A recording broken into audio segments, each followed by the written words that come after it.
Un millionnaire s'est arrêté devant une mendiante et ses filles. Personne n'imaginait qu'il tomberait amoureux d'elle. Tout le monde s'est moqué à appeler cela de la folie, jusqu'à ce qu'elle révèle quelque chose qui a choqué tout le monde. Le vent glacial de décembre hurlait à travers les canyons de béton de Paris, faisant danser des journaux abandonnés sur les rues désertes. À exactement 23h47, la vie d'Alexandre Beaumont allait changer à jamais, bien qu'il ne le sache pas encore. Le PDG de 42 ans de Beaumont Entreprises se tenait à la fenêtre de son bureau, 60 étages au-dessus de la métropole scintillante, sirotant un verre de scotch et contemplant sa dernière acquisition, une modeste fusion de 2,3 milliards de dollars, qui consoliderait sa position comme l'un des acteurs les plus redoutables de la défense. Monsieur Beaumont, la voix de son assistante résonna à travers l'interphone. Les documents pour la réunion du conseil d'administration de demain sont prêts pour votre examen. Merci, Jeanne. Laissez-les sur mon bureau. Je vais bientôt partir. La voix d'Alexandre portait le poids de l'autorité acquise après 2 décennies de décisions commerciales impitoyables. Il prit son manteau, un chef-d'œuvre italien sur mesure qui coûtait plus que le salaire mensuel de la plupart des gens, et se dirigea vers l'ascenseur privé. Le gardien de nuit hocha respectueusement la tête, tandis qu'Alexandre traversait le hall en marbre, ses pas résonnant dans l'espace immense. Dehors, son chauffeur attendait avec la Bentley, mais quelque chose poussa Alexandre à l'écarter. « Je vais marcher ce soir, Jacques. Rentrez auprès de votre famille. » L'expression surprise du chauffeur était à peine visible dans la lumière tamisée. En 15 ans, Alexandre n'avait jamais marché jusqu'à chez lui. Mais ce soir semblait différent. L'énergie de la ville semblait palpiter avec un rythme inhabituel, l'attirant vers l'obscurité. À 3 pâtés de maison de son bureau, à l'ombre d'un grand magasin désaffecté, il les vit. Une jeune femme, probablement dans la trentaine, blottie contre un mur de briques froids, avec 2 petites filles serrées contre elle. Elles partageaient une fine couverture qui ne suffisait pas à les protéger du froid de décembre. La plus jeune ne devait pas avoir plus de 4 ans, sa sœur peut-être 6 ou 7 ans. Alexandre avait croisé d'innombrables sans-abri auparavant, confiant toujours ses dons caritatifs aux administrateurs de sa fondation. Mais quelque chose dans cette scène toucha une corde sensible en lui. Peut-être était-ce la façon dont la mère tenait ses filles, essayant de les protéger à la fois du froid et des regards indifférents des passants. Ou peut-être était-ce la dignité silencieuse dans sa posture, malgré leurs circonstances désespérées. Il s'approcha lentement, conscient que ses vêtements coûteux pouvaient paraître menaçants. La femme se raidit, serrant ses enfants plus fort. « Je ne suis pas là pour vous faire du mal », dit Alexandre doucement, s'accroupissant à leur niveau. « Je m'appelle Alexandre Beaumont. Voulez-vous ainsi que vos filles un repas chaud ?» Les yeux de la femme, d'un vert saisissant malgré son apparence épuisée, rencontrèrent les siens avec un mélange de méfiance et d'espoir désespéré. « Pourquoi nous aideriez-vous » Sa voix portait une touche inattendue de raffinement, ce qui le surprit. « Parce qu'il y a 25 ans, je dormais dans une voiture avec ma mère après que mon père ait tout perdu au jeu. Quelqu'un nous a aidés à l'époque. Je n'ai jamais oublié cette gentillesse. » La fille aînée se faufila timidement derrière l'étreinte protectrice de sa mère. « Maman, j'ai faim, » murmura-t-elle. Alexandre observa la résolution de la mère vaciller, déchirée entre la fierté et les besoins de ses enfants. Finalement, elle hocha la tête. « Je m'appelle Clémence, voici mes filles, Élodie et Sophie. » Alors qu'il se levait, Alexandre remarqua que Clémence trébuchait légèrement. Depuis combien de temps n'avait-elle pas mangé? Il lui tendit son bras pour la soutenir, et après une hésitation, elle accepta. Ils se dirigèrent vers un dîner proche, l'un de ces établissements ouverts 24 heures sur 24, qui parviennent à servir avec la même indifférence les PDG et les chauffeurs de taxi. La serveuse leva un sourcil en voyant ce groupe inhabituel, mais ne dit rien tout en les conduisant à une banquette. « Commandez ce que vous voulez, » dit Alexandre, observant les yeux des filles s'écarquiller devant les photos du menu. « Je peux avoir des pancakes, maman ?» demanda Sophie, son petit doigt pointant vers une pile noyée dans du sirop. Clémence commença à protester, disant que c'était trop cher, mais Alexandre avait déjà fait un signe de tête à la serveuse.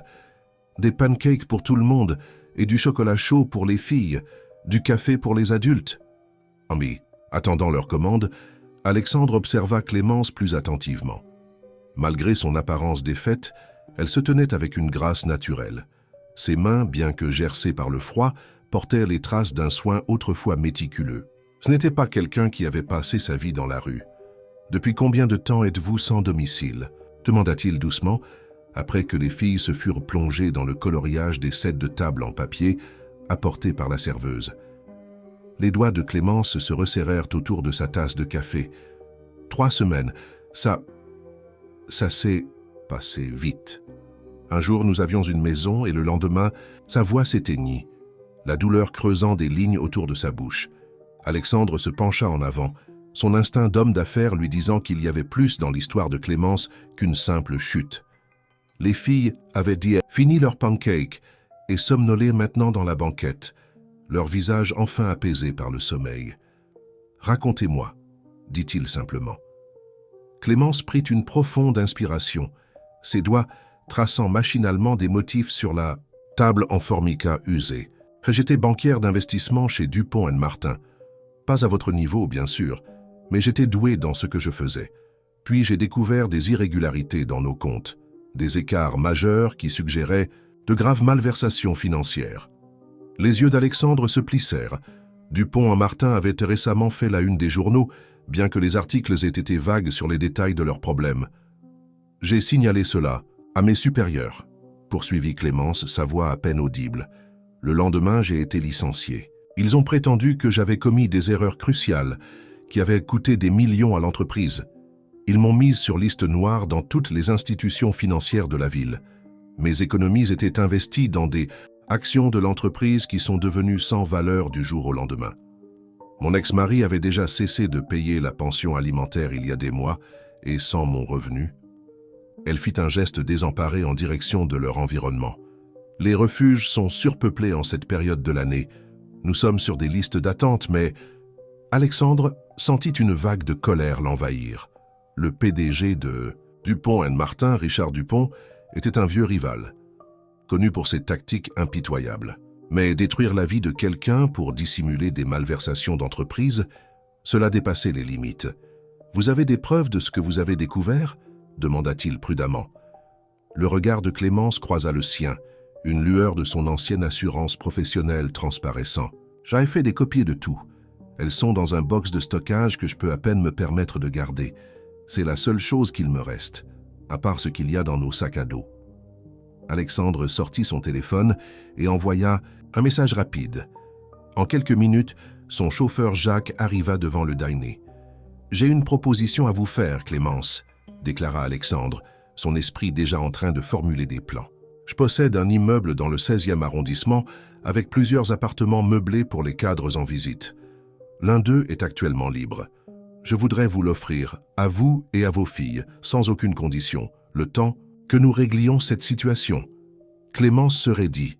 « Je n'accepte pas la charité, monsieur Beaumont, et je ne serai la maîtresse de personne si c'est ce que vous suggérez. » Alexandre ne put s'empêcher de sourire face à sa fierté farouche. « Ce que je suggère, c'est un arrangement professionnel. Vous avez des informations précieuses sur les activités de Dupont & Martin. J'ai des ressources et de l'influence. Ensemble, nous pourrions peut-être réparer certaines injustices. L'appartement est simplement une nécessité pratique. Il est difficile de lutter contre la corruption des entreprises en vivant dans la rue. » Il vit la guerre qui se livrait dans son regard, la fierté contre le pragmatisme, la méfiance contre l'espoir. Finalement, elle regarda ses filles, endormies, et il sut qu'elle avait pris sa décision. « Une condition, dit-elle fermement. Je veux travailler, pas seulement sur la situation de Dupont & Martin, mais un vrai travail. Je dois subvenir aux besoins de mes filles par mes propres moyens. » Alexandre hocha la tête, impressionné par sa détermination. « Je pense que nous pouvons arranger cela. Le service de conformité de mon entreprise pourrait avoir besoin de quelqu'un avec votre expérience particulière. » Alors que Jacques les aidait à monter dans la voiture, Alexandre aperçut le visage de Clémence à la lumière des réverbères. Pour la première fois, elle se permit un petit sourire et la transformation était remarquable. Sous la fatigue et l'inquiétude, elle était d'une beauté frappante. Il chassa cette pensée. C'était une affaire, se rappela-t-il. Rien de plus. Mais alors qu'il traversait la ville endormie, Alexandre ne pouvait se débarrasser de l'impression que sa vie venait de basculer. La femme assise en face de lui, fièrement droite malgré ses circonstances, avait réveillé quelque chose qu'il croyait avoir enterré depuis longtemps. un souvenir de ce que c'était que d'être impuissant, et l'impact transformateur d'un simple acte de bonté. La voiture tourna sur l'avenue Foch, et il vit les yeux de Clémence s'écarquiller devant les impressionnants immeubles d'avant-guerre. Jacques s'arrêta devant l'un des plus élégants, sa façade en pierre calcaire brillant doucement sous les lumières architecturales. « Bienvenue dans votre nouveau foyer », dit Alexandre doucement, alors que le portier se précipitait pour ouvrir la portière de la voiture, du moins pour l'instant. Ce qu'aucun d'eux ne savait, c'est que cette nuit n'était que le début. L'appartement confortable du 15e étage deviendrait le théâtre d'une histoire qui secouerait le quartier financier de Paris jusqu'à ses fondements, remettrait en question tout ce qu'ils pensaient savoir sur la confiance et la rédemption, et peut-être, bien qu'aucun ne l'admettrait encore, les mènerait à quelque chose qu'aucun ne cherchait mais dont tous deux avaient désespérément besoin. Le soleil matinal traversait les fenêtres du sol au plafond, baignant le spacieux appartement d'une lumière dorée. Clémence se tenait dans la cuisine, regardant ses filles prendre leur petit déjeuner à une vraie table pour la première fois depuis des semaines. Élodie et Sophie ne cessaient de s'émerveiller de leur nouvel environnement, surtout de leur chambre partagée avec ses lits jumeaux et ses peluches laissées par les familles précédentes des cadres. « Maman, on peut vraiment rester ici ?» demanda Élodie, sa cuillère suspendue au-dessus de son bol de céréales. Le cœur de Clémence se serra. « Pour l'instant, ma chérie, Monsieur Beaumont nous aide pendant que maman cherche un nouveau travail. » Comme s'il avait été convoqué par son nom, un coup à la porte annonça l'arrivée d'Alexandre. Il entra, portant plusieurs sacs de courses, accompagné d'une femme professionnelle d'une 50aine d'années. « Bonjour, dit Alexandre en posant les sacs. J'espère que vous avez tous bien dormi. Voici Madame Rodriguez, ma conseillère en shopping personnel. Elle est là pour vous aider à obtenir tout ce dont vous avez besoin. Vêtements, fournitures scolaires, tout ce qui est essentiel. » Clémence commença à protester, mais Alexandre leva la main. « Considérez cela comme une avance sur votre salaire. Vous commencez à travailler demain, vous vous souvenez ?» Madame Rodriguez s'avança avec un sourire chaleureux. « Les filles ont besoin de manteaux d'hiver adaptés, et vous aurez besoin d'une tenue professionnelle appropriée. Allons-nous commencer ?» Les heures suivantes passèrent dans un tourbillon d'activités. Madame Rodriguez se révéla efficace et bienveillante, aidant les filles à essayer des vêtements chauds tout en assistant Clémence avec tact dans le choix d'une garde-robe professionnelle. Alexandre avait disparu après les présentations, disant qu'il avait des réunions à assister. Plus tard dans l'après-midi, pendant que les filles faisaient la sieste, Clémence s'assit à la table de la salle à manger avec son ordinateur portable, également fourni par Beaumont Entreprises, pour consulter le manuel de l'employé et les documents d'orientation. Une notification apparut à l'écran, un email provenant d'une adresse anonyme. « Éloignez-vous de Beaumont.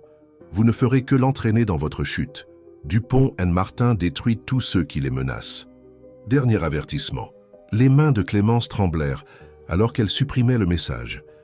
Elle n'avait pas tout raconté à Alexandre à propos de ses derniers jours chez Dupont & Martin, ni des notes menaçantes laissées sur son bureau, ni de la voiture suspecte qu'il avait suivie à plusieurs reprises.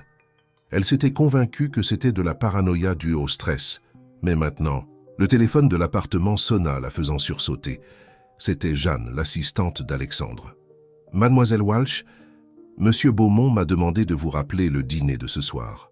La voiture viendra vous chercher à 7 heures. Il dit qu'il est important de discuter de la stratégie avant que vous ne commenciez à travailler demain. » Clémence jeta un regard à ses filles endormies. « Je ne peux pas laisser les filles seules.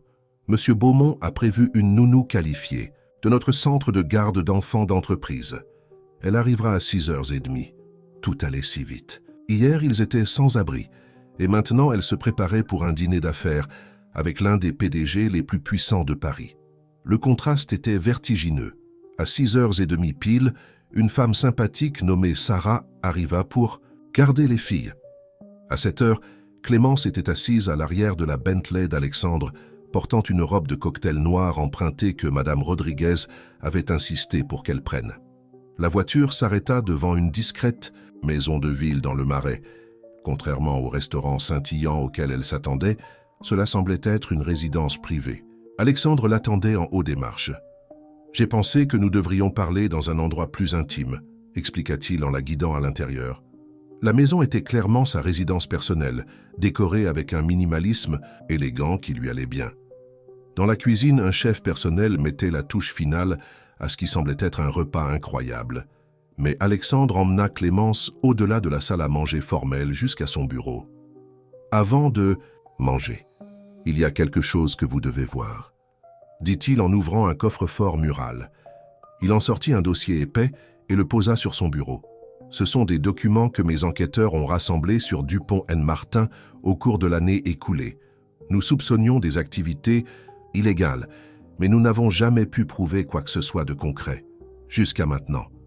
Clémence retint son souffle en ouvrant le dossier. Les schémas qu'elle avait découverts dans sa propre enquête se répétaient ici, mais à une échelle bien plus grande. Ce qu'elle avait découvert n'était que la pointe de l'iceberg. Alexandre observa le visage de Clémence alors qu'elle absorbait les informations contenues dans les dossiers. Son esprit vif était clairement en action, établissant des connexions et repérant des schémas que ses propres enquêteurs avaient manqués. Elle attrapa un bloc-notes sur son bureau et se mit à griffonner des calculs. « C'est incroyable », murmura-t-elle presque pour elle-même. Ils ont mené un système sophistiqué pendant des années, dissimulant les pertes à travers un réseau de sociétés écrans. Mais regardez ici. Elle pointa une série de transactions. Ils ont fait une erreur. Ils ont été négligents. Alexandre se pencha pour voir où elle pointait, soudain conscient de son parfum subtil, quelque chose de léger et floral que Madame Rodriguez avait dû inclure dans les achats. Qu'il ramena son attention sur les documents. « Pouvez-vous le prouver ?» demanda-t-il. « Avec ce que j'ai sauvé de mon temps là-bas ?»« Absolument.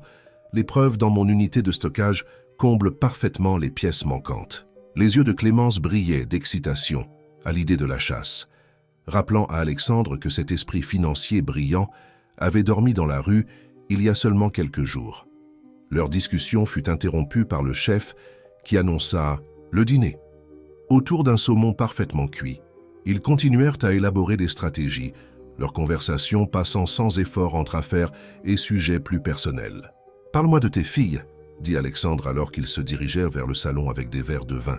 « Elles semblent être des enfants remarquables. » Le visage de Clémence s'adoucit.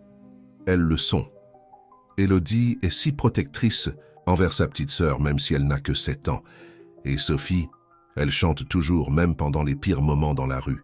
Elles m'ont donné la force de continuer quand je voulais abandonner. Et leur père ?» L'expression de Clémence se durcit. Robert était compliqué. Il était charmant quand nous nous sommes rencontrés, mais après notre mariage, les choses ont changé.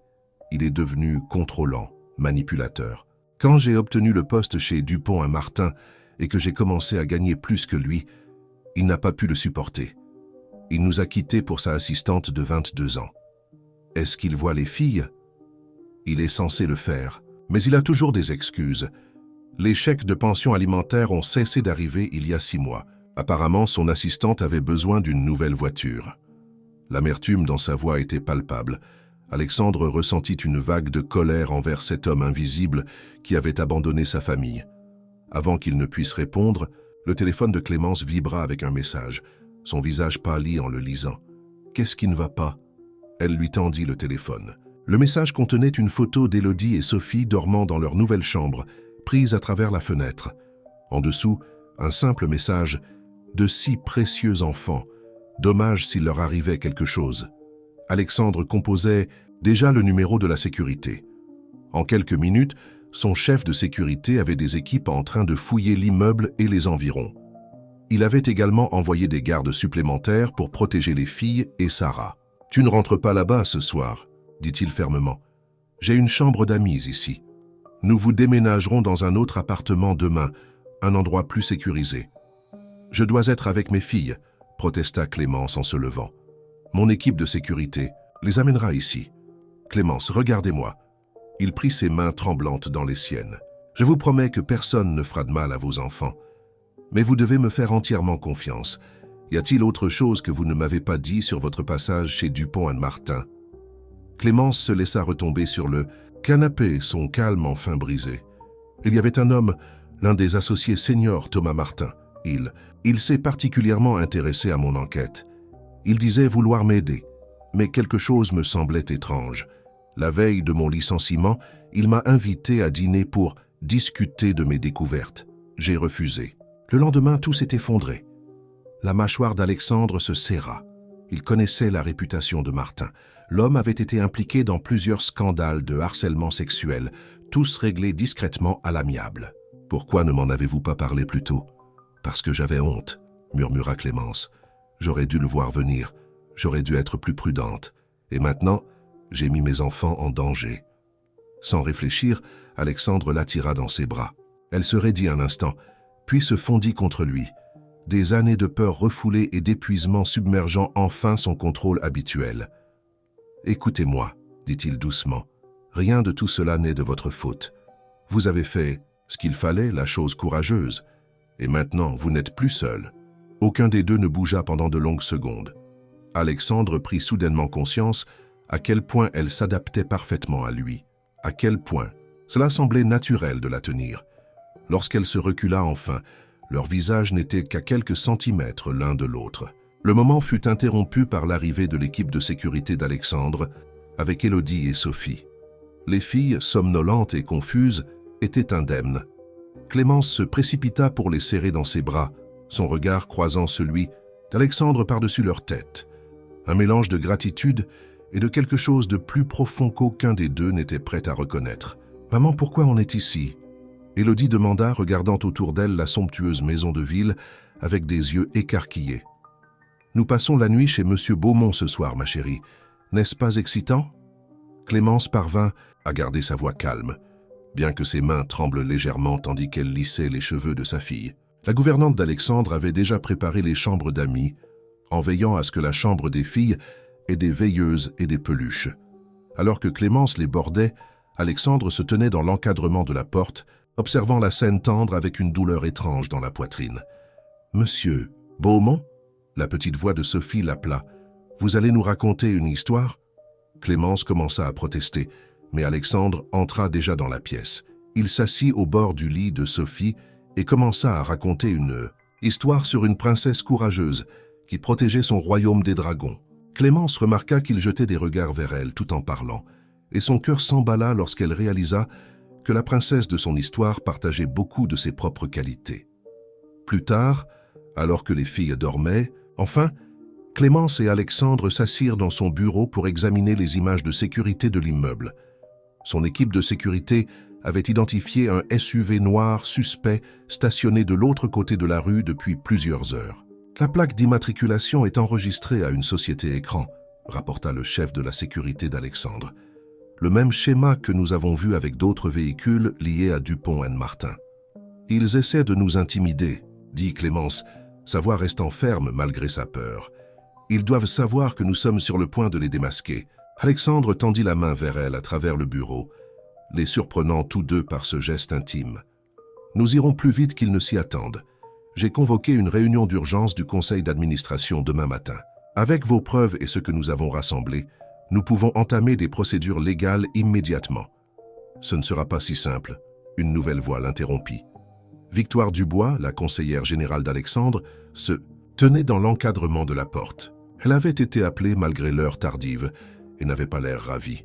« Dupont & Martin a certains des meilleurs avocats du pays, » continua Victoire, en déposant un dossier épais sur le bureau. « Et ils n'hésitent pas à jouer. Sale, ils ont déjà commencé à répandre des rumeurs sur votre relation. » Ses yeux perçants se déplacèrent entre Alexandre et Clémence. Clémence sentit son visage rougir. Quelle sorte de rumeurs? Les habituelles. Que vous êtes sa maîtresse, qu'il vous cache dans ses appartements exécutifs, que tout ce scandale financier n'est qu'un écran de fumée pour une liaison sordide. Le ton de Victoire laissait entendre qu'elle n'était pas entièrement convaincue que ces rumeurs étaient fausses. La mâchoire d'Alexandre se serra. C'est ridicule. Clémence est une employée précieuse qui a découvert de graves malversations financières. Sa situation personnelle n'a rien à voir. Vraiment? Victoire leva un sourcil. Parce que, de mon point de vue, vous avez offert à une femme sans abri et à ses enfants un appartement coûteux, un emploi, et maintenant vous les avez installés dans votre résidence personnelle. Le conseil d'administration commence déjà à poser des questions. Le conseil travaille pour moi, pas l'inverse, rétorqua Alexandre sèchement, mais Clémence s'était déjà levée. Elle a raison, dit Clémence doucement. Je dois prendre du recul. Je ne peux pas être la raison pour laquelle votre réputation est ruinée, Alexandre, pas après tout ce que vous avez fait pour nous. Non. La voix d'Alexandre était ferme alors qu'il se plaçait devant elle. Je ne vais pas les laisser gagner par l'intimidation. Victoire prépare les documents juridiques. Nous allons de l'avant avec cette affaire. Victoire soupira mais hocha la tête. Tout sera prêt pour demain matin. Mais vous devez tous les deux vous préparer à ce qui vous attend. Dupont et Martin ne se laisseront pas faire sans combattre et ils essaieront de vous détruire tous. Les deux dans le processus. Après le départ de Victoire, un silence gênant s'installa entre Clémence et Alexandre. L'énergie entre eux avait changé, chargée de sentiments et de peurs non exprimées. « Je devrais aller voir les filles », finit par dire Clémence en se dirigeant vers la porte. Alexandre lui attrapa doucement le bras. « Clémence, attends !» Sa voix était douce. « Ce que Victoire a dit, à propos de nous. » Elle leva les yeux vers lui, ses yeux verts remplis de confusion et de désir. « Alexandre, je ne peux pas me permettre de ressentir. Nous ne pouvons pas. » Le lendemain matin se leva, froid et gris, reflétant la tension dans la salle du conseil d'administration de Beaumont Entreprises. Clémence était assise à côté d'Alexandre à l'immense table en acajou, parfaitement consciente des regards suspicieux des membres du conseil. Elle était impeccablement vêtue d'un de ses nouveaux tailleurs, ses filles en sécurité dans la garderie de l'entreprise, 2 étages plus bas, mais elle se sentait toujours comme une impostrice dans ce monde de pouvoir et de privilèges.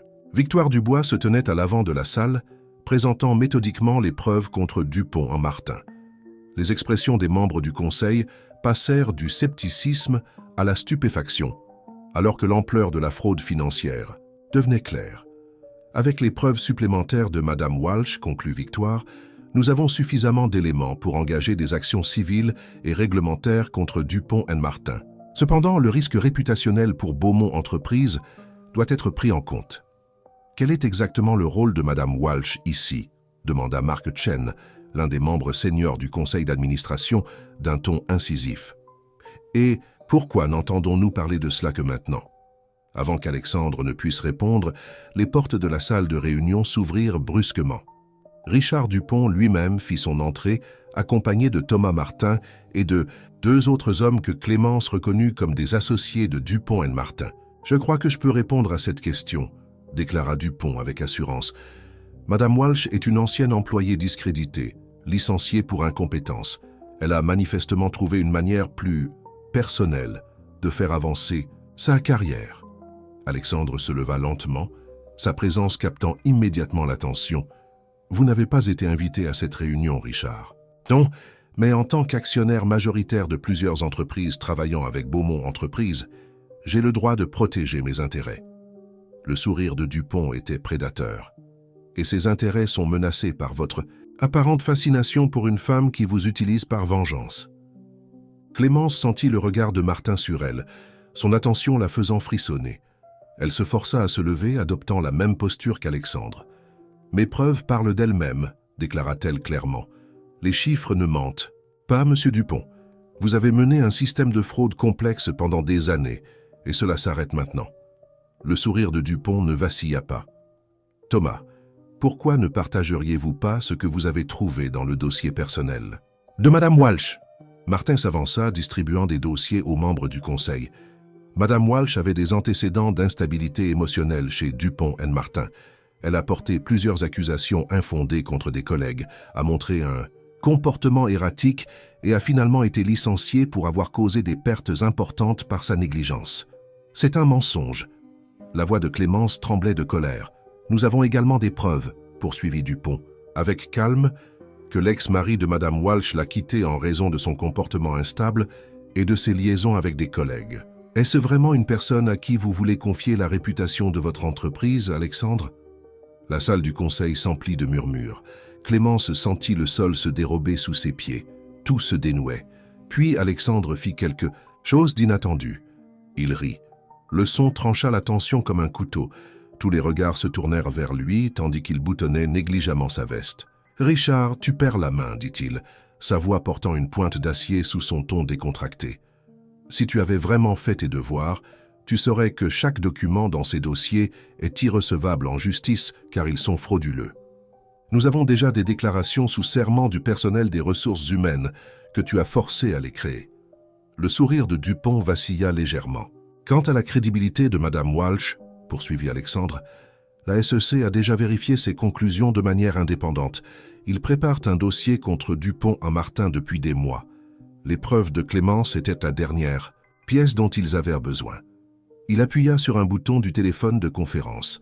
« Agent Philippe, vous êtes là ?»« Juste ici, Monsieur Beaumont, » répondit une voix féminine. « Et nous avons enregistré tout ce qui a été dit lors de cette réunion. » La couleur disparut du visage de Dupont. Martin fit un pas vers la porte, mais celle-ci s'ouvrit pour révéler des agents fédéraux. « Richard Dupont Thomas Martin, » annonça l'agent principal. « Vous êtes sous enquête pour fraude financière, intimidation de témoins et conspiration.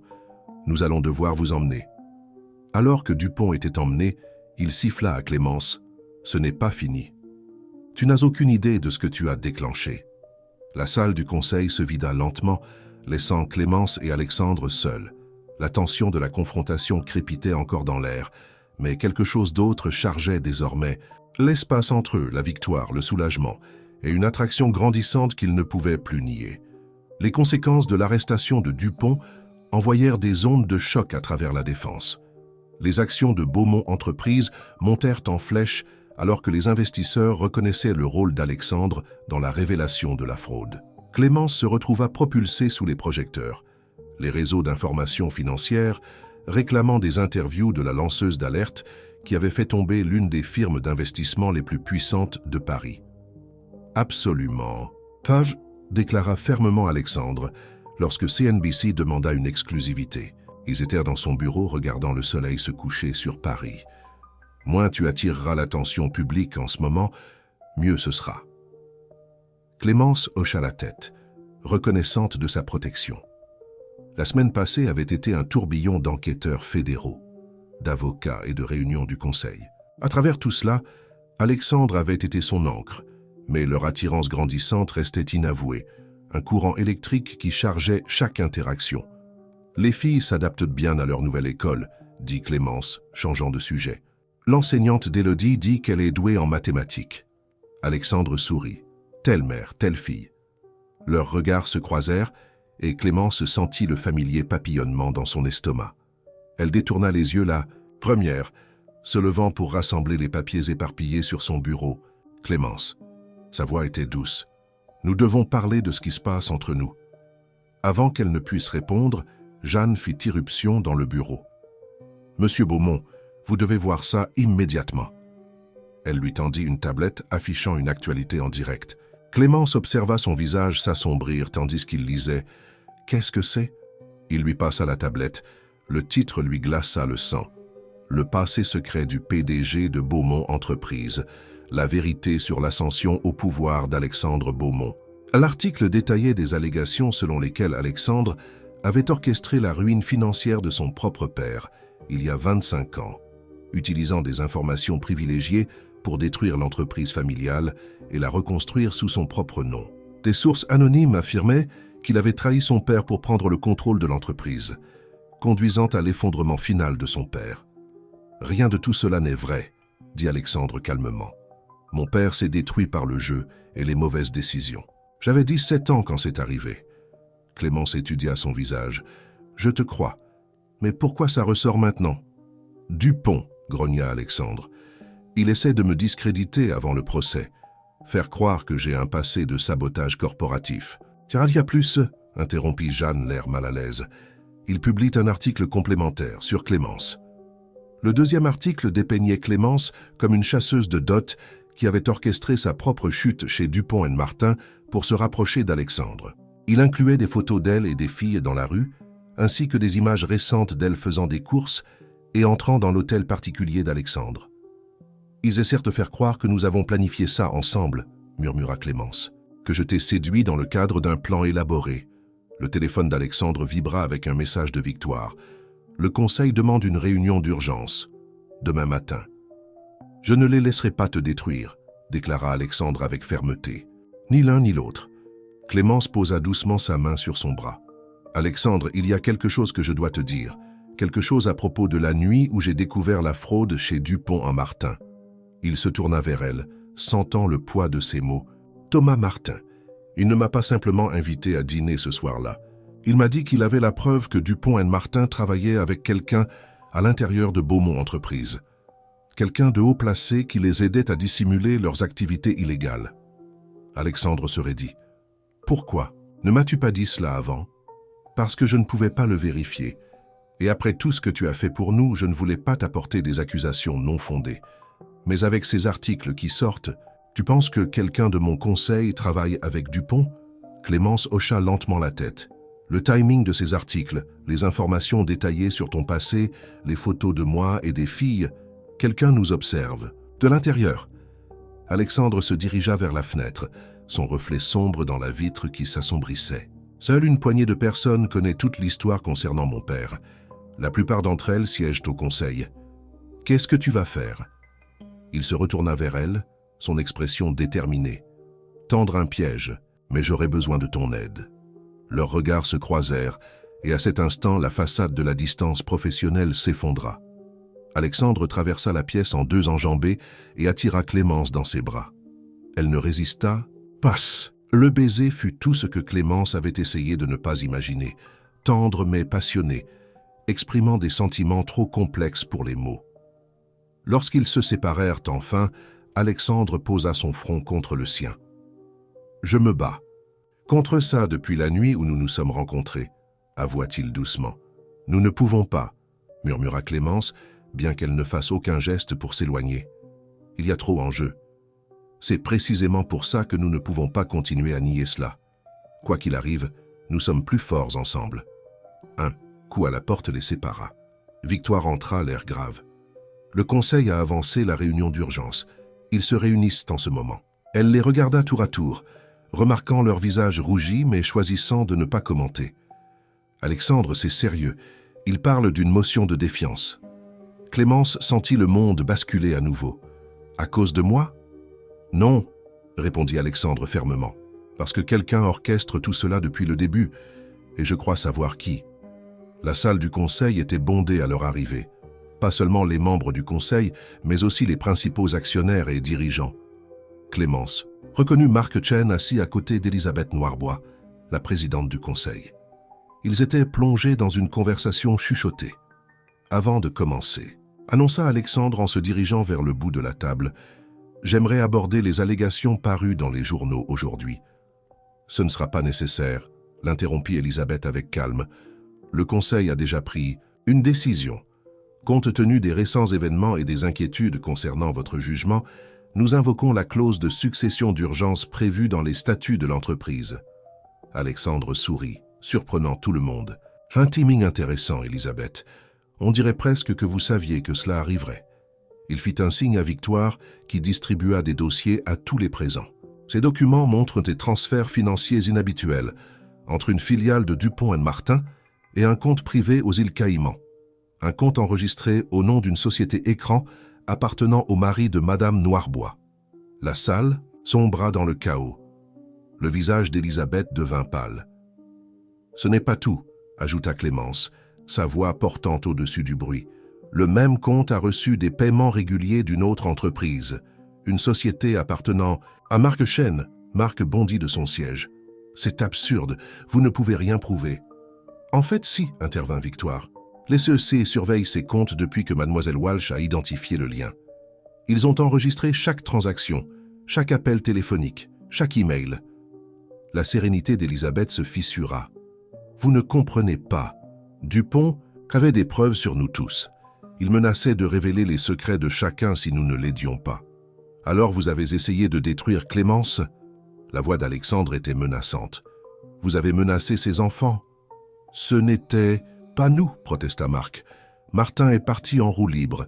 Il était obsédé par elle. Nous voulions simplement discréditer son témoignage. » Les agents fédéraux entrèrent à nouveau dans la pièce, cette fois dirigés par l'agent Philippe elle-même. Alors qu'Elisabeth et Marc étaient emmenés, les autres membres du conseil restaient assis, abasourdis. Clémence se sentit étourdie. C'était enfin terminé. Le complot qui avait failli détruire sa vie se dénouait. Alexandre s'adressa aux membres restants du conseil. Toute autre personne impliquée dans ce stratagème a 24 heures pour se présenter volontairement. Après cela, les conséquences seront sévères. Plus tard, dans son bureau, Clémence regarda Alexandre verser 2 verres de scotch. Les lumières de la ville scintillaient en dessous d'eux comme des étoiles. « Comment as-tu su » demanda-t-elle. « Quand tu as mentionné l'avertissement de Martin concernant quelqu'un à l'intérieur de Beaumont Entreprises, je me suis souvenu de quelque chose. Il y a des années, Elisabeth s'est opposée au retrait de mon père de l'entreprise. Elle a argumenté qu'il méritait une autre chance, malgré son jeu. Cela semblait compatissant à l'époque, mais en y repensant. Elle le maintenait vulnérable, acheva Clémence, s'assurant qu'il resterait dépendant des prêts de Dupont & Martin. Alexandre hocha la tête. Il joue à ce jeu depuis des décennies, utilisant les faiblesses des gens contre eux, construisant un réseau de dirigeants compromis. Il se rapprocha de Clémence, prenant sa main. Mais il n'avait pas prévu quelqu'un comme toi, quelqu'un qui ne pouvait être acheté ou intimidé. J'étais terrifié, avoua-t-elle. Je le suis toujours. Toute ma vie s'est effondrée parce que j'ai choisi de dire la vérité. Non, dit Alexandre doucement, en la rapprochant de lui. Ta vie s'est effondrée parce que des personnes corrompues ont essayé de te réduire au silence. Mais regarde ce qui s'est passé à la place. Tu as démantelé tout un réseau de corruption. Tu as protégé d'innombrables personnes de devenir des victimes. Tu as montré à mon conseil d'administration que l'intégrité compte encore. Clémence leva les yeux vers lui, voyant l'admiration et quelque chose de plus profond dans son regard. Et maintenant, qu'est-ce qui se passe? Au lieu de répondre, il l'embrassa à nouveau, mettant tous ses sentiments dans ce geste. Cette fois, Clémence ne résista pas. Quoi qu'il arrive ensuite, ils l'affronteraient ensemble. Les semaines suivantes apportèrent des changements dramatiques à la fois pour Beaumont Entreprises et pour la vie de Clémence. L'action de l'entreprise s'était stabilisée après le choc initial des arrestations des membres du conseil, et un sentiment d'optimisme prudent régnait dans les bureaux. Clémence avait été promue responsable de la conformité, un poste qui lui permettait de mettre en œuvre des réformes profondes dans toute l'organisation. Mais tout n'était pas comme avant. Sa relation avec Alexandre était devenue le secret le moins bien gardé de la défense, malgré leurs tentatives de discrétion. La presse oscillait entre les dépeindre comme un conte de fées moderne et spéculer sur des motifs cachés. Un matin pluvieux, Clémence arriva à son bureau pour y trouver une visiteuse inattendue, la mère d'Alexandre, Catherine Beaumont. « J'espère que vous ne m'en voudrez pas de cette intrusion », dit Catherine en se levant avec grâce du fauteuil visiteur. Elle était élégante, dans la soixantaine, avec la même présence imposante qu'Alexandre. J'ai pensé qu'il était temps que nous nous rencontrions. Le cœur de Clémence s'emballa. Elle avait entendu parler de Catherine par Alexandre. Comment elle avait reconstruit sa vie après la chute de son père, devenant une agente immobilière prospère et élevant Alexandre seul. « Bien sûr, Madame Beaumont. Asseyez-vous, je vous en prie. »« Catherine, s'il vous plaît. » Elle sourit chaleureusement. « Je vous ai observé, Clémence. La manière dont vous avez géré cette situation, protégé vos filles, tenu tête à Dupont & Martin, cela me rappelle moi-même à votre âge. » Clémence se détendit légèrement. « Alexandre m'a parlé de ce que vous avez traversé.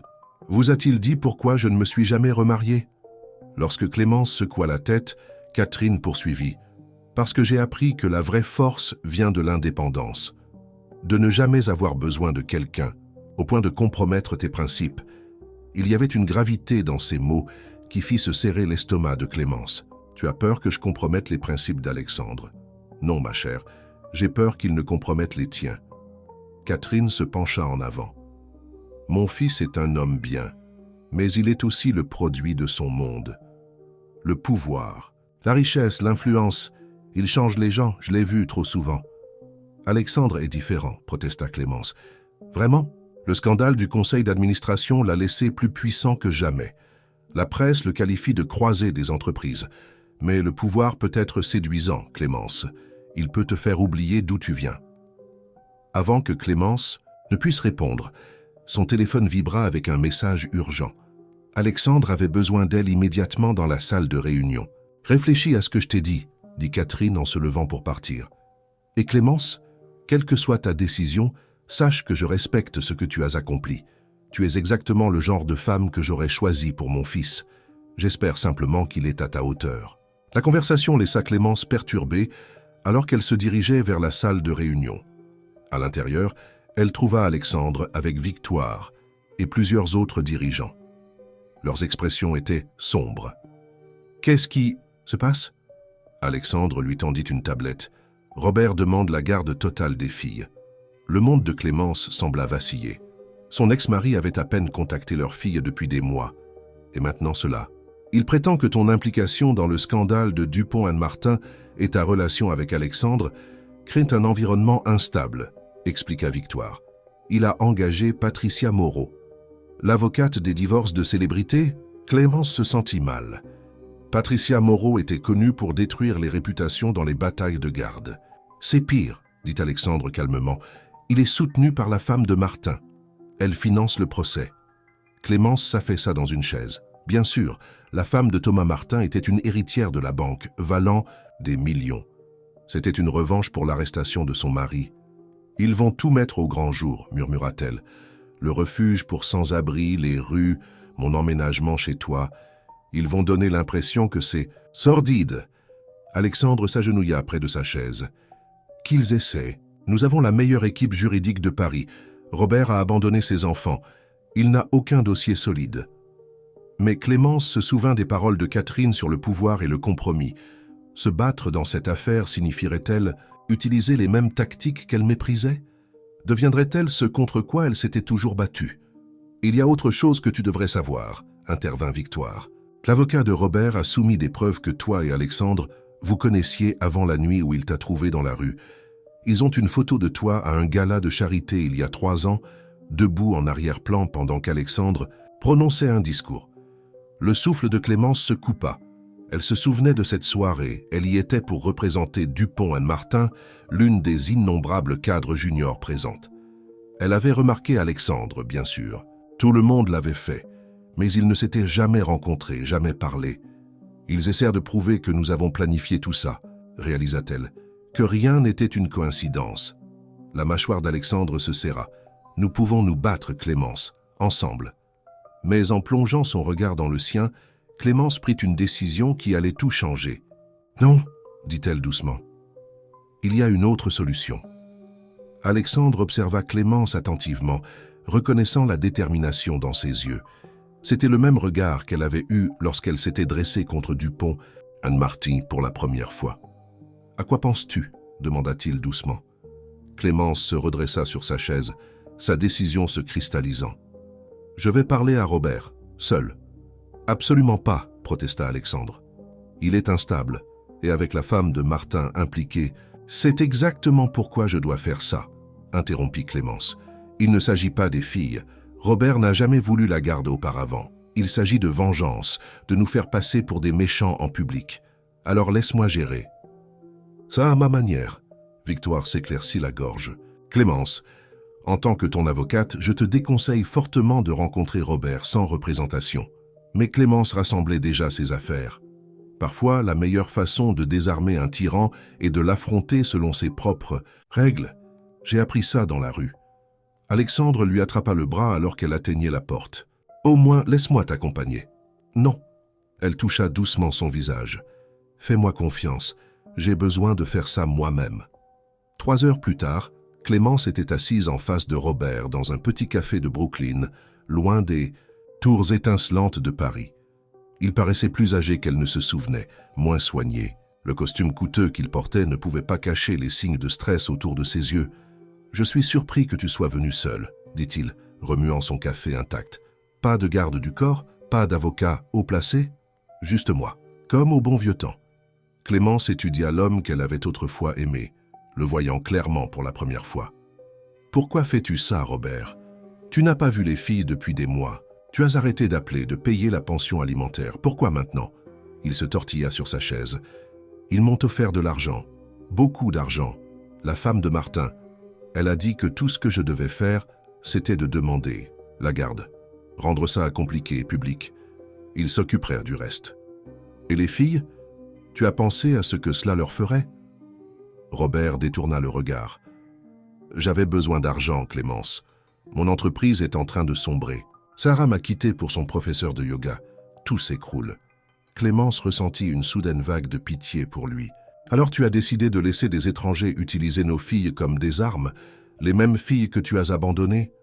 Comme si tu étais meilleur que moi, rétorqua-t-il sèchement. Tu vis dans le luxe avec ton petit ami milliardaire pendant que nos filles dorment dans sa chambre d'amis. Combien de temps avant qu'il ne te remplace par un modèle plus récent? C'est de ça dont il s'agit vraiment? Tu es jaloux? Le visage de Robert rougit. Tu penses que tu es meilleur que moi maintenant? La mère parfaite, la lanceuse d'alerte, la princesse de contes de fées? Je me souviens quand tu n'étais qu'une stagiaire ambitieuse, désespérée de te prouver. Tu n'as pas changé, Clémence. Tu continues à gravir les échelons, en utilisant simplement des hommes différents pour t'aider. Clémence se pencha en avant, sa voix ferme. Tu as raison sur une chose. Je suis ambitieuse. Je l'ai toujours été. Mais pas pour l'argent. Ou le statut. Je voulais me réaliser, montrer à nos filles ce qu'est la force. Et tu sais quoi? Même quand nous étions sans abri, même quand nous avions faim et peur, elles n'ont jamais douté que je les protégerais. Peux-tu en dire autant? Elle fouilla dans son sac et en sortit une enveloppe. À l'intérieur, il y a un chèque pour toutes les pensions alimentaires que tu dois, plus une année supplémentaire. Prends-le. Recommence ailleurs, mais laisse-nous tranquilles. Robert fixa l'enveloppe. Pourquoi ferais-tu cela? Parce que nos filles méritent la paix. Et parce que malgré tout, tu es toujours leur père. Je veux qu'elles se souviennent de toi comme de l'homme que tu aurais pu être, pas de celui que tu es devenu. Les larmes montèrent aux yeux de Robert. Je n'ai jamais voulu leur faire de mal. Je sais. Clémence se leva. L'argent est à toi, sans condition. Mais Robert, si tu essaies un jour de nouveau d'utiliser nos enfants comme monnaie d'échange, je te détruirai. Pas Alexandre, ni ses avocats. Moi. Souviens-toi de ce qui est arrivé à Dupont. Qu'un Martin. Elle le laissa assis là, fixant l'enveloppe. Dehors, la pluie avait recommencé à tomber, mais Clémence la remarqua à peine. Elle se sentait plus légère, plus forte. Elle avait affronté son passé à ses propres conditions et avait gagné. Lorsqu'elle retourna à Beaumont Entreprises, elle trouva Alexandre arpentant son bureau. « Comment ça s'est passé ?» demanda-t-il avec anxiété.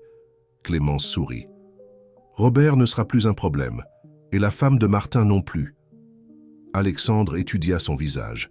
« Tu es incroyable, tu le sais. La plupart des gens se seraient effondrés sous la pression, mais toi, tu deviens de plus en plus forte. J'ai eu un bon professeur, dit Clémence, pensant aux mots de Catherine. Plusieurs, en fait. Elle se dirigea vers la fenêtre, contemplant la ville qu'il avait à la fois brisée et reconstruite. Ta mère est venue me voir aujourd'hui. Alexandre se raidit. Qu'a-t-elle dit? Elle m'a rappelé que la vraie force vient du fait de rester fidèle à soi-même. Clémence se tourna vers lui. Je t'aime, Alexandre, mais j'ai besoin que tu comprennes une chose. Je ne suis pas ici parce que j'ai besoin de toi. Je suis ici parce que je te choisis. Alexandre resta immobile, absorbant les mots de Clémence. La force de sa déclaration toucha quelque chose de profond en lui, quelque chose qui avait été transformé par sa présence dans sa vie. « Je te choisis aussi », dit-il doucement, « et je choisis ses filles. Je veux que nous formions une vraie famille. » Avant que Clémence ne puisse répondre, Élodie et Sophie firent irruption dans le bureau, suivies de Jeanne qui avait l'air désolée. « Je suis désolée, monsieur Beaumont », commença Jeanne, mais Alexandre écarta ses inquiétudes. D'un geste, « Maman !» Sophie courut vers Clémence en agitant une feuille de papier. « Regarde ce que j'ai dessiné à l'école aujourd'hui. » Le dessin représentait 4 personnages se tenant la main, 2 grands et 2 petits, debout devant ce qui ressemblait clairement au bâtiment de Beaumont Entreprises. Au-dessus d'eux, écrit avec soin dans une écriture enfantine, on pouvait lire « Ma famille ». Les yeux de Clémence s'emplirent de larmes alors qu'elle serrait sa fille dans ses bras. Alexandre s'agenouilla pour examiner le dessin de plus près. « C'est magnifique, Sophie. Ça te dérangerait si je l'accrochais dans mon bureau ?» Sophie rayonnait de fierté, tandis qu'Élodie observait la scène avec réflexion. Des 2 filles, Élodie avait été plus réservée, face à leurs nouvelles circonstances, plus protectrice du cœur de sa mère. « Monsieur Beaumont, dit soudain Élodie, est-ce que tu vas devenir notre nouveau papa ?» La pièce devint silencieuse. Clémence retint son souffle, observant attentivement le visage d'Alexandre. « Élodie, commença-t-il sérieusement, ce serait un honneur pour moi d'être ton papa, mais seulement si c'est quelque chose que toi et ta sœur souhaitez. Et je te promets ceci, quoi qu'il arrive entre ta mère et moi, je serai toujours là pour vous deux. » Élodie l'étudia avec une intensité qui démentait ses 7 ans. Puis, lentement, elle sourit. « Bien, parce que Sophie et moi, on a déjà décidé qu'on voulait te garder. » La simplicité de son acceptation ouvrit quelque chose dans le cœur d'Alexandre. Il regarda Clémence, vit la même émotion reflétée dans ses yeux, et sut que le moment était venu. Plus tard ce soir-là, après que les filles se furent endormies dans leur chambre, qui n'était plus une chambre d'amis, mais bien leur chambre, Alexandre emmena Clémence dans le jardin sur le toit de son hôtel particulier. L'espace avait été transformé avec des guirlandes lumineuses et des fleurs, la skyline de Paris offrant un décor étincelant. Alexandre, qu'est-ce que tout cela? Il prit ses mains dans les siennes, son cœur battant la chamade, malgré tous ses préparatifs soignés. Quand je t'ai vu pour la première fois cette nuit dans la rue, quelque chose en moi t'a reconnu. Pas de ce gala de charité il y a des années, mais de tous les rêves que j'ai jamais faits de trouver quelqu'un qui me défierait, m'inspirerait, me donnerait envie d'être meilleur. Clémence serra ses mains, l'encourageant à continuer. Tu es entré dans ma vie en cherchant un refuge, mais tu m'as finalement offert quelque chose que je ne savais même pas avoir besoin. Une chance de voir le monde à travers des yeux différents. De me rappeler ce qui compte vraiment. Il plongea la main dans sa poche et en sortit une petite boîte à anneaux vintage. C'était la bague de ma grand-mère. Ma mère me l'a donnée ce matin quand elle est venue te voir.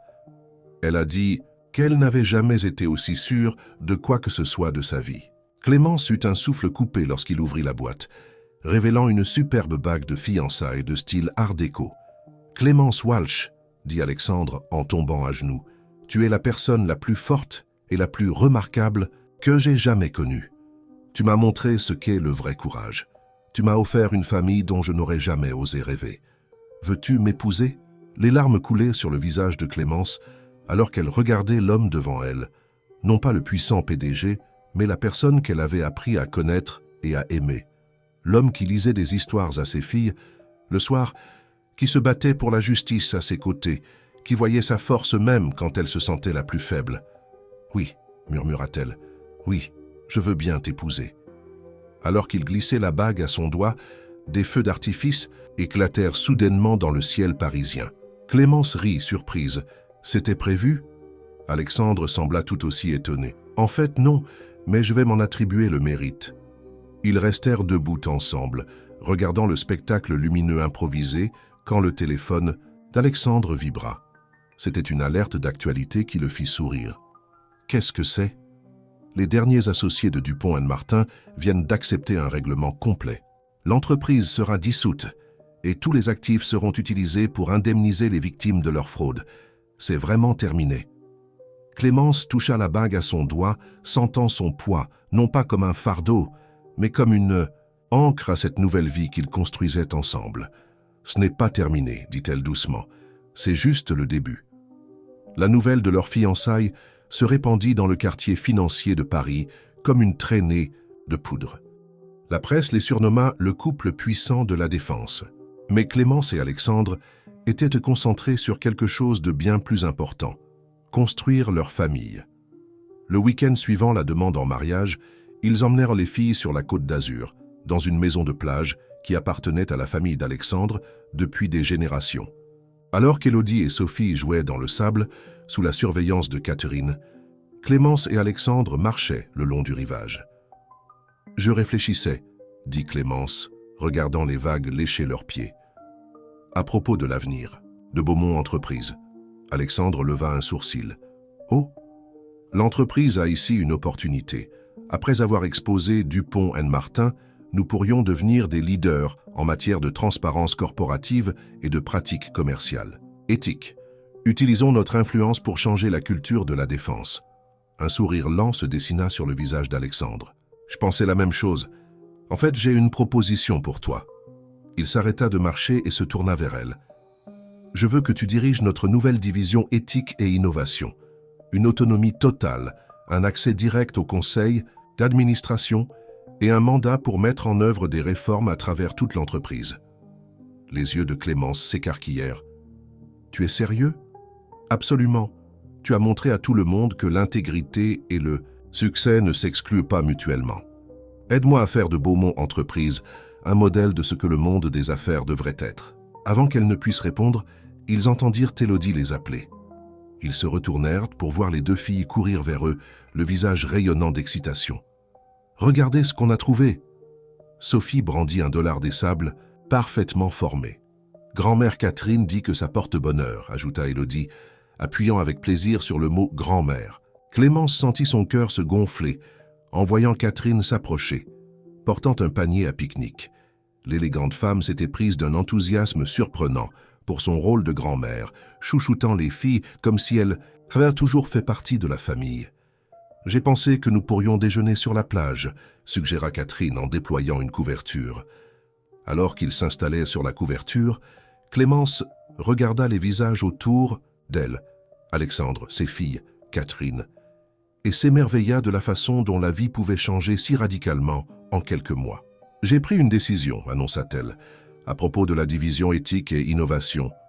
Alexandre lui prit la main, attendant. « Je le ferai, mais à une condition. » Elle sourit à ses filles. « Je veux créer une fondation en parallèle, une qui aide les familles en crise, surtout les mères célibataires qui essaient de reconstruire leur vie. »« La fondation Beaumont-Walsh », murmura Alexandre.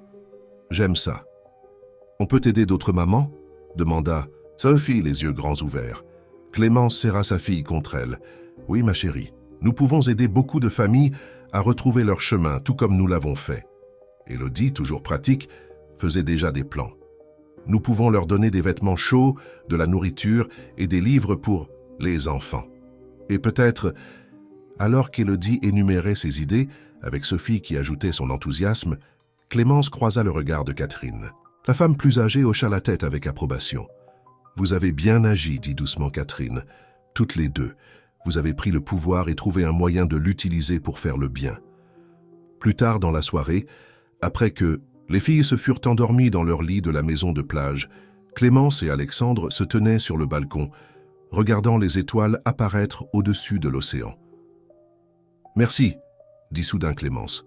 « Pourquoi ? » « Pour m'avoir vu cette nuit-là, pour m'avoir vraiment vu quand tout le monde détournait le regard. » Alexandre la serra contre lui. « Tu sais ce que j'ai pensé la première fois que je t'ai vu ?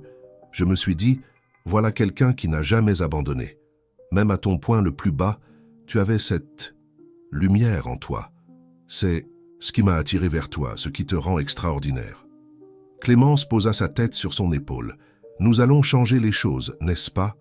Rendre le monde un peu meilleur. » « Nous l'avons déjà fait, » murmura-t-il. « Une famille à la fois. » À l'intérieur, les filles dormaient paisiblement, rassurées par la certitude d'être aimées. À son doigt, la bague de sa grand-mère captait la lumière des étoiles, son design vintage formant un pont entre le passé et l'avenir. Et dans son cœur, la femme qui avait un jour été sans abri ressentait quelque chose qu'elle avait presque oublié exister. Non seulement de l'espoir, mais une certitude. C'était sa famille. C'était sa raison d'être. C'était chez elle. Un an plus tard, Clémence se tenait devant le miroir de sa suite nuptiale, se reconnaissant à peine. La robe de mariée, un chef-d'œuvre de simplicité élégante, la transformait en une apparition de conte de fées. Mais c'était en ses yeux qui avaient le plus changé. Ils brillaient d'une confiance née de la certitude de savoir exactement qui elle était et où était sa place. « Maman, tu ressembles à une princesse !»« Sophie !» s'exclama, en tournoyant dans sa robe de demoiselle d'honneur. Élodie, toujours la plus pragmatique même à 8 ans, arrangeait soigneusement sa robe de jeune demoiselle d'honneur. « Mieux qu'une princesse, déclara-t-elle, tu ressembles à toi-même. » Un coup à la porte révéla Catherine, élégante dans sa robe argentée de mère du marié. Ses yeux s'embuèrent en contemplant la scène devant elle. « La cérémonie va bientôt commencer, » dit-elle, puis hésita. « Mais d'abord, il y a quelqu'un qui veut te voir. » Le cœur de Clémence s'arrêta lorsque Robert entra dans la pièce. Il avait l'air différent, en meilleure santé, plus apaisé. Les filles se raidirent un instant, puis se détendirent en voyant son sourire doux. « Je ne resterai pas longtemps, » dit-il doucement. « Je voulais juste te remercier, Clémence. L'argent que tu m'as donné, je l'ai utilisé pour obtenir de l'aide, pour recommencer. Je suis sobre depuis 6 mois maintenant. » Clémence sentit les larmes menacées de ruiner son maquillage. « Je suis contente. Robert !» Il s'agenouilla à la hauteur des filles. « Élodie, Sophie, je sais que je n'ai pas été le père que vous méritiez, mais je travaille à devenir quelqu'un dont vous pourrez être fiers. Quelqu'un digne d'être votre père, même si c'est de loin. » Élodie l'étudia attentivement. « Est-ce que tu vas disparaître à nouveau ?»« Non, » dit Robert fermement. « Je déménage à Lyon pour un nouveau départ, mais j'appellerai chaque semaine. J'enverrai des cartes d'anniversaire. Je serai là si vous avez besoin de moi. Pas parce qu'un tribunal me l'ordonne, mais parce que je le veux. » Sophie l'embrassa impulsivement. Après une hésitation, Élodie fit de même. Robert se releva, se tournant vers Clémence. « Alexandre est un homme bien.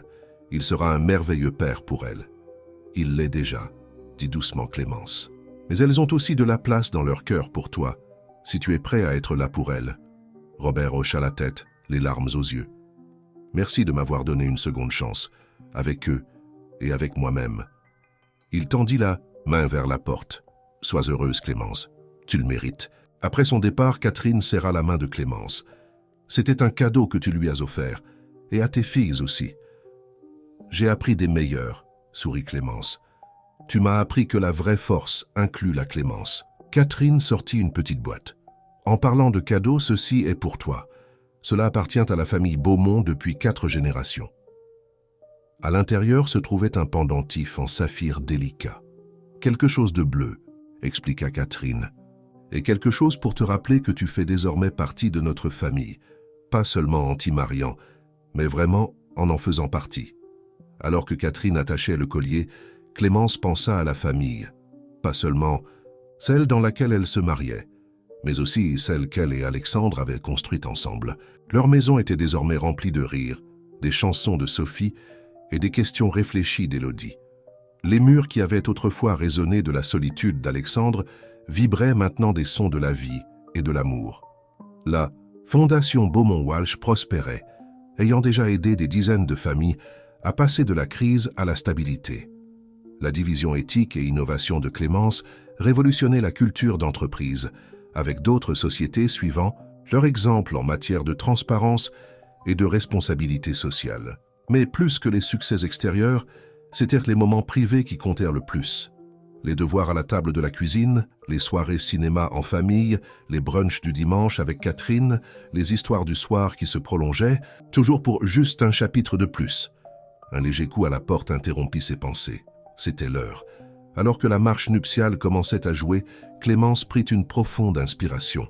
À travers les portes, elle pouvait voir leurs amis et leurs familles rassemblés. À l'autel se tenait Alexandre, son visage s'illuminant alors que les portes s'ouvraient. Élodie et Sophie descendirent l'allée, répandant des pétales de rose avec une précision minutieuse. Clémence les suivit, le cœur prêt à exploser. À chaque pas, elle se souvint du voyage qui l'avait menée ici, des rues froides à la chaleur de l'amour, du désespoir à l'espoir, de la survie au triomphe. Alors que Clémence atteignait l'autel, Alexandre prit sa main, ses yeux brillants d'émotion. L'officiant commença la cérémonie, mais les mots semblaient flotter autour d'eux alors qu'ils se perdaient dans le regard de l'autre. Les filles se tenaient à proximité, leurs visages rayonnant de joie. Catherine était assise au premier rang, essuyant ses yeux avec un mouchoir élégant. Même Victoire, devenue une amie proche à travers leur bataille partagée, était visiblement émue. Quand vint le moment des vœux, Alexandre prit la parole en premier. « Clémence », sa voix portait clairement dans l'église silencieuse. « Avant de te rencontrer, je croyais savoir ce que signifiait le succès. J'avais tout ce que l'argent pouvait acheter, mais ma vie était vide de ce qui compte vraiment. Tu m'as montré que la vraie richesse ne se mesure pas en dollars, mais en amour, en courage, en la force de défendre ce qui est juste. » Il serra doucement ses mains. « Toi et les filles m'avez offert le plus grand cadeau imaginable. Une famille, une maison remplie de rires et d'amour, un but qui dépasse le profit. Je promets de consacrer le reste de ma vie à être digne de ce cadeau, à vous aimer toutes, à vous protéger et à marcher à vos côtés, quoi que la vie nous réserve. » La voix de Clémence tremblait lorsqu'elle commença ses vœux. « Alexandre, tu m'as vu à mon moment le plus bas, mais tu n'as pas vu quelqu'un à sauver, tu as vu quelqu'un à qui tenir la main. Tu m'as offert un refuge quand j'en avais le plus besoin, mais surtout, tu m'as donné la chance de retrouver ma force. » Elle sourit à travers ses larmes. « Tu es devenu bien plus qu'un partenaire pour moi. Tu es mon meilleur ami, mon plus grand soutien et le père le plus incroyable pour nos filles. Je promets de t'aimer avec la même acceptation inconditionnelle que tu nous as montrée. » à affronter chaque défi ensemble, à célébrer chaque joie et à ne jamais tenir pour acquis le miracle de t'avoir trouvé cette nuit froide. Lorsque l'officiant les déclara à mari et femme, leur baiser fut accueilli par des applaudissements tonitruants. Sophie lança ses pétales de rose restant dans l'air, tandis qu'Élodie rayonnait d'approbation. La réception était un mélange d'élégance et de chaleur, tout comme leur relation. Pendant la danse père-fille, Alexandre fit tourner les deux filles sur la piste, leur rire résonnant dans la salle de bal. Plus tard, alors qu'ils se balançaient, ensemble lors de leur première danse en tant que mari et femme, Alexandre murmura « J'ai une surprise pour toi ». Il fit un signe de tête vers l'entrée où Jeanne dirigeait plusieurs personnes portant de grands panneaux de présentation. Alors que la musique s'arrêtait, Alexandre conduisit Clémence pour les voir. Les panneaux montraient des plans architecturaux pour un bâtiment, une structure moderne et accueillante avec beaucoup d'espaces verts. « Qu'est-ce que c'est » demanda Clémence en étudiant les détails. « Le futur siège de la fondation Beaumont-Walsh », annonça Alexandre. « Un endroit où les familles en crise pourront trouver non seulement un abri mais aussi du soutien, une formation professionnelle, une garde d'enfants, tout ce dont elles ont besoin pour reconstruire leur vie. » Le conseil d'administration l'a approuvé à l'unanimité ce matin en cadeau de mariage. La vision de Clémence se brouilla de larmes en lisant l'inscription prévue pour l'entrée, là où l'espoir trouve un foyer. « C'est parfait », murmura-t-elle. Élodie et Sophie se pressèrent autour pour voir les plans, leur excitation débordant alors qu'elles désignaient différentes caractéristiques. Catherine les rejoignit, discutant déjà des programmes qu'ils pourraient mettre en place. Alors que Clémence regardait autour d'elle sa famille, ses filles incroyables, sa belle-mère aimante et l'homme qui avait changé sa vie par un simple acte de bonté, elle ressentit un profond sentiment d'accomplissement. Ils avaient tous été transformés par l'amour, pas celui des contes de fées, mais celui, réel, désordonné et magnifique, qui se renforce à travers l'adversité. Leur histoire n'était pas seulement une histoire d'amour, c'était une histoire de rédemption, de seconde chance et du pouvoir de choisir de voir le meilleur chez les autres. Alexandre l'enlaça par derrière et ensemble, ils regardèrent à leur famille célébrer, leur cœur battant à l'unisson. « Prêt pour notre prochain chapitre ?» murmura-t-il à son oreille. Clémence se retourna dans ses bras, touchant doucement son visage. « Avec toi ? Toujours. » Alors qu'ils rejoignaient leurs invités sur la piste de danse, la skyline de Paris scintillait derrière les fenêtres. Quelque part, une autre famille pouvait être en difficulté, une autre âme pouvait perdre espoir. Mais demain, Clémence et Alexandre continueraient leur travail, transformant leur propre bonheur en espoir pour les autres. Parce que certaines histoires d'amour ne se résument pas à deux personnes qui se trouvent, elles concernent toutes les vies qui changent. Parce que deux cœurs ont eu le courage de choisir l'amour, la confiance et la conviction que chacun mérite une chance de connaître une fin heureuse.